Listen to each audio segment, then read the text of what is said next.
द्वापर युग में भोजवंशी राजा उग्रसेन मथुरा में राज्य करता था।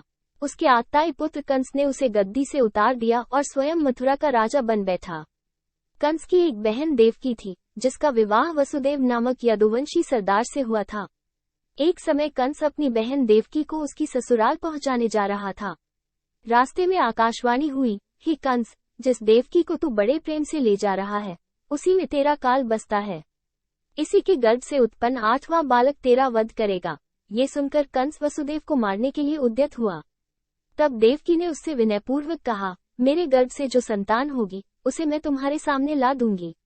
बहनोई को मारने से क्या लाभ है। कंस ने देवकी की बात मान ली और मथुरा वापस चला आया। उसने वसुदेव और देवकी को कारागृह में डाल दिया। वसुदेव देवकी के एक एक करके 7 बच्चे हुए और 7 को जन्म लेते ही कंस ने मार डाला। अब 8वां बच्चा होने वाला था। कारागार में उन पर कड़े पहरे बैठा दिए गए। उसी समय नंद की पत्नी यशोदा को भी बच्चा होने वाला था। उन्होंने वसुदेव देवकी के दुखी जीवन को देख 8वें बच्चे की रक्षा का उपाय रचा।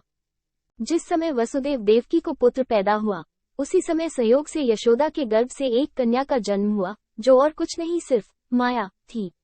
जिस कोठरी में देवकी वसुदेव कैद थे, उसमें अचानक प्रकाश हुआ और उनके सामने शंख, चक्र, गदा, पद्म धारण किए चतुर्भुज भगवान प्रकट हुए। दोनों भगवान के चरणों में गिर पड़े। तब भगवान ने उनसे कहा, अब मैं पुनः नवजात शिशु का रूप धारण कर लेता हूँ। तुम मुझे इसी समय अपने मित्र नंद जी के घर वृंदावन में भेजाओ और उनके यहाँ जो कन्या जन्मी है, उसे लाकर कंस के हवाले कर दो। इस समय वातावरण अनुकूल नहीं है, फिर भी तुम चिंता न करो। जागते हुए पहरेदार सो जाएंगे, कारागृह के फाटक अपने आप खुल जाएंगे और उफनती अथाह यमुना तुमको पार जाने का मार्ग दे देगी। उसी समय वसुदेव नवजात शिशु रूप श्री कृष्ण को सूप में रखकर कारागृह से निकल पड़े और अथाह यमुना को पार कर नंद जी के घर पहुंचे। वहां उन्होंने नवजात शिशु को यशोदा के साथ सुला दिया और कन्या को लेकर मथुरा आ गए। कारागृह के फाटक पूर्ववत बंद हो गए।